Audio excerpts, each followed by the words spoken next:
Past 2-3 महीने से जो जो सिचुएशन से मैं गुजर रहा हूँ, और सिर्फ मैं नहीं, मेरे साथ मेरी पूरे टीम जो गुजर रहे थे, कुछ हद तक कल वो गुजरना खत्म हुई, क्योंकि सेंसर बोर्ड में फिल्म 2.5-3 महीने से पड़ा हुआ था, और सेंसर बोर्ड की जो नॉर्मल प्रोसीजर है उस प्रोसीजर से फिल्म को सेंसर नहीं मिला। उसको रिव्यू कमेटी के पास गया, रिव्यू कमेटी ने काफ़ी डिफिकल्टीज से गुजरने के बाद फाइनली कल हमें सेंसर सर्टिफिकेट मिला फिल्म की। तो आप समझ सकते हैं कि मैं चाहे ना चाहे मेरा नाम इस तरह की कंट्रोवर्शियल या अनकन्वेंशनल फिल्म के साथ जुड़ जाता है। कोई भी फिल्म बनाता हूं तो पहला लड़ाई मेरा सेंसर बोर्ड के साथ होता है। तो मुझे कल सेंसर ऑफिस की सीईओ सर ने मुझे बोला कि I am the controversies favourite child. तो एनीवे पहले तो थोड़ा सॉरी, क्योंकि टाइम से थोड़ा लेट हो गया। मैं इसके लिए कोई एक्सक्यूजेस नहीं दूंगा, कोई कारण होता है। दूसरा आपकी सवाल की, ये फिल्म जब केरला स्टोरी 1 और बस्तार दोनों बनाने के बाद मैं 4 साल एक दिन के लिए भी कोई गैप ब्रेक नहीं लिया था। लेकिन क्या होता है, एक फिल्म मेकर की मन में ये कहानी जब मैंने पढ़ा था, जो चरक की जो कहानी है, ये मेरी मन में मतलब आधी रात को जग जाता था, तो मुझे लगता था कि इसके ऊपर फिल्म बनानी है। तो मेरे साथ जो कहानी हमारी छोटे भाई संजय हल्दर ने लिखा था, तो दिन के मतलब एवरी डे ऑलमोस्ट मेरा जो स्क्रिप्ट की स्क्रिप्ट राइटर है फारूक भाई, फारूक मलिक, ये फिल्म की स्क्रिप्ट राइटर है। हम दोनों मतलब ऑलमोस्ट एवरी डे डिस्कस करते थे। राजेश जी के उन्होंने इंडस्ट्री में 40 साल से है, तो हम लोग डिसाइड जब कर लिए कि ये फिल्म बनानी है, लेकिन मुझे थोड़ा ब्रेक चाहिए था, क्योंकि 4 साल से मैं एक दिन भी ब्रेक नहीं लिया था, फिल्म बनाए जा रहा था। तो मैंने डिसाइड किया कि ये फिल्म मैं डायरेक्ट खुद नहीं करूंगा, लेकिन मतलब खड़े होकर डायरेक्ट नहीं करूंगा, कैमरा के बगल में बैठ के डायरेक्ट करूंगा और पोस्ट प्रोडक्शन करूंगा। तो शिलादित्य जो फिल्म की डायरेक्टर है, वो मेरे बहुत अच्छे दोस्त है, बहुत पुराने दोस्त है। तो शिलादित्य से डिस्कशन हुई, शिलादित्य राजी हुआ इसको डायरेक्ट करने के लिए। ये कहानी जो है ये बेसिकली ईस्टर्न इंडिया से है, बंगाल, बिहार, असम, उड़ीसा, झारखंड, इस एरिया की कहानी है। लेकिन लेटली मुझे पता चला ये जो चरक जो फेस्टिवल है, इस फेस्टिवल तमिलनाडु में one of the most popular festival. तो be it eastern India, be it south, this festival has its own uniqueness. ये यूनिकनेस के कारण दो है। एक तो ये बहुत कलरफुल फेस्टिवल है, और this is the only festival where माँ काली और शिव जी बीन इन्वोक्ड। लोगों को लगता है कि ये चरक के दिन ये लोग जमीन पे आ जाते हैं, अपने भक्तों के साथ टाइम बिताते हैं। तो ये कहा जाता है कि हम जो भी साल भर की मन्नतें मांगते हैं, उस मन्नत पूरी हो जाती है चरक में। तो जब इस तरह की कहावत जुड़ जाता है किसी फेस्टिवल के साथ, और going by the tradition of our country, इसमें विश्वास बहुत ज्यादा, faith is become a predominant aspects of human emotion. फरवरी की महीने में एग्जाम खत्म हो जाता है, तो हम लोग ना बचपन में वेट करते थे कि कब चरक आएगा। बहुत ज्यादा म्यूजिकल, कलरफुल, अच्छे अच्छे खाना मिलता था उस चरक मेले में। लेकिन इसके साथ साथ चरक मेला का जो एक डार्क प्रैक्टिसेस वो इवॉल्व किया था सदियों से, करीबन 1000 साल पुराने भी इसकी इंस्टेंसेस मिलते हैं।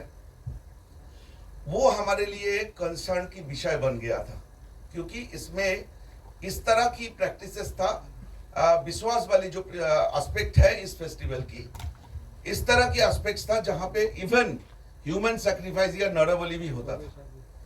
ये कानूनन कुछ दशक पहले बैन तो हो गया था, लेकिन इसकी प्रभाव, इसकी विश्वास इस लेवल पे पहुंच गए थे। इवन 2024 में हथरस करके यूपी में एक जगह है हथरस में एक स्कूल में क्रोनोलॉजिकली रिजल्ट खराब हो रहा था, तो स्कूल की मैनेजमेंट कमेटी बैठ के डिसाइड करते हैं और एक 9 साल की बच्चे को बलि दिया जाता है।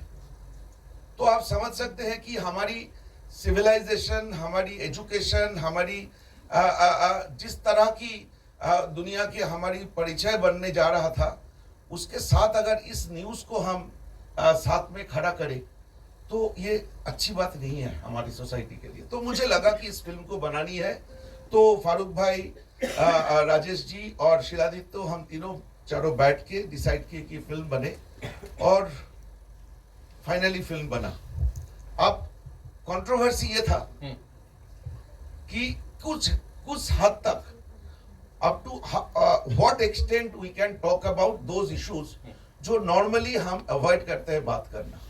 We try to avoid all this issues which deals with our faith.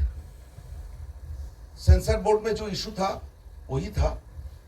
ये समझना बहुत जरूरी है कि क्योंकि ये जो लाइन है ना, साइंस, ह्यूमैनिटी और फेथ, इसके बीच में बहुत थीन लाइन है। एक जो थीन लाइन आपको भी, आपकी अनजाने में भी आप क्रॉस कर लेते हैं। एक बिल्ली रास्ता काटता है, या घर से आप निकल रहे हैं तो उस समय पे किसी ने आपको पीछे से बुला लिया, तो आपको लगता है ये अशुभ है।